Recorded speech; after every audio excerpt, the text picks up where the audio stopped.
What is up, peeps? Today we're going to be talking about Darwin's theory of everything. So firstly, what is it?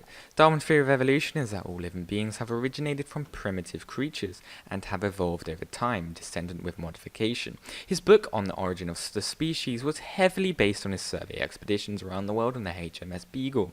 His voyage gave him access to hundreds of specimens from similar-looking species, which aided him in his thesis on the theory of evolution through natural selection. Darwin's reasoning mechanism for evolution is natural selection, where organisms with the more favorable traits in survival and reproduction over time. In his book, The Descent of Man, 1871, Darwin concluded that humankind descended from a hairy-tailed quadruped, probably derived from a marsupial animal. He believes this thesis, evolution of all organisms through natural selection, including humans from Homo sapiens, is deemed more logical than believing works of God, which are only scripted in the Bible with no scientific explanation.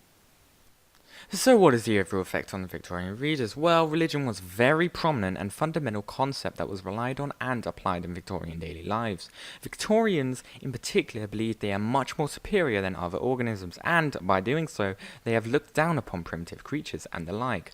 For Victorians, the theory of evolution became a very much hated subject, as the thought of being the same wavelength as apes and their like completely went against what they have been taught as soon as they were born, through the Bible.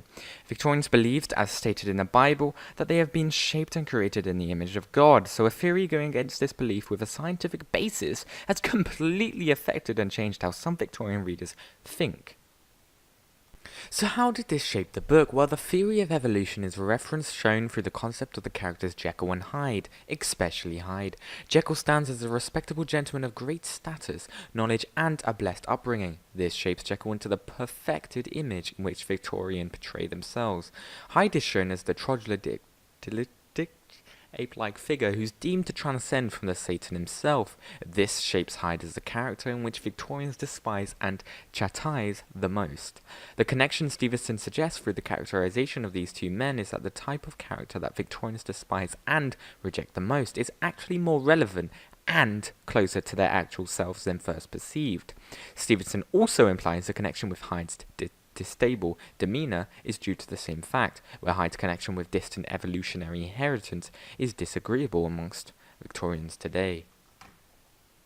So what is the effect for modern readers? Well, Darwin's theory of evolution is more likely to be a more understandable and agreeable subject as it is taught in education today.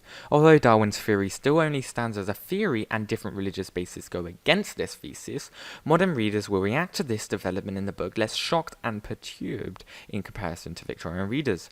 For some readers, the concept of Jekyll and Hyde being directly linked with their ancestral origin and id, ego, superego personality linked with Freud might actually cause them to accept or side with the scientific belief today of humanity's origins. There is a drastic difference between the reactions of Victorian readers and modern readers, as readers were more reliant on the Bible then, where a considerable percentage is reliant on the scientific and factual concepts today. That's all for today. I hope you enjoyed it, and remember to keep reading.